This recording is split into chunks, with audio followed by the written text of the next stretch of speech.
For the first time in a decade, top esports pros are uninstalling Call of Duty entirely, and the reason will shock you. Here's what nobody wants to admit: modern Call of Duty titles are pushing past 300 gigabytes on console. That's bigger than most players' entire game libraries. For pro teams, it's become a nightmare. You're looking at situations where a player needs to completely wipe their console just to fit the latest patch, deleting other competitive titles in the process. Some organizations are literally buying external hard drives just to manage the bloat before tournaments. It's not about skill anymore, it's about having enough storage space to even load into a match. That's a problem that shouldn't exist in professional esports. Here's where this becomes a real competitive problem. During a recent Call of Duty League qualifier, one of the top teams showed up to their practice block and discovered their backup console couldn't install the latest patch in time for match day. We're talking hours of lost scrimmage time the day before a crucial tournament match. Their primary setup was fine, but in esports, backup systems aren't luxury, they're mandatory. When your secondary console needs 8 to 12 hours just to download and install a single update, you're burning practice opportunities that could determine tournament outcomes. This isn't just inconvenient. It's a direct competitive disadvantage.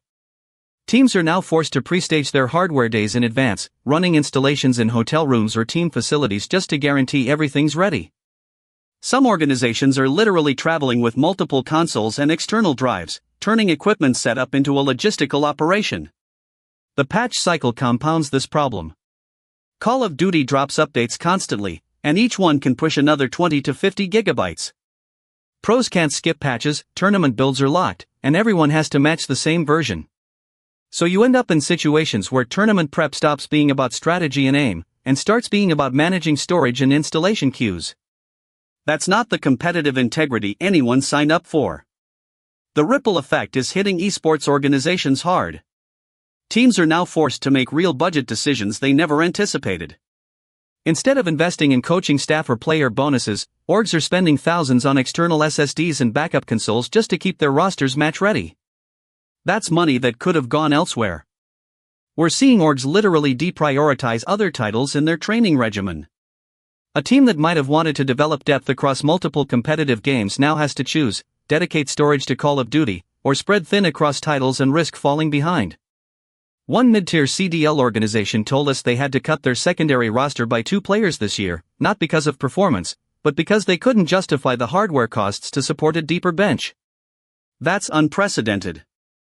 The storage crisis is forcing a consolidation where only the richest teams can afford redundancy. Smaller orgs are operating on razor-thin margins with single consoles and hoping nothing breaks before playoffs. This isn't just an inconvenience, it's reshaping competitive structure.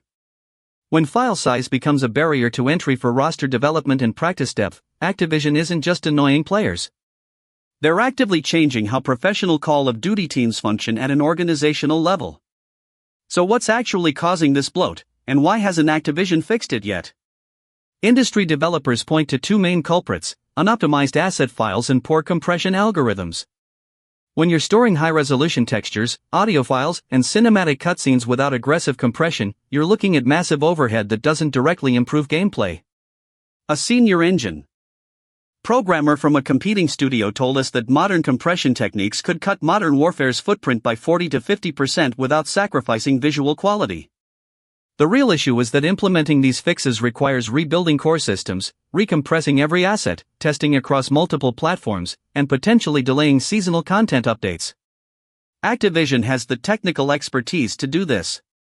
What they lack is the business incentive. As long as players keep downloading and pros keep competing, there's no pressure to overhaul their back-end infrastructure. But with pros finally walking away, that calculus might be shifting. The question is whether Activision moves fast enough before the esports community finds its next home.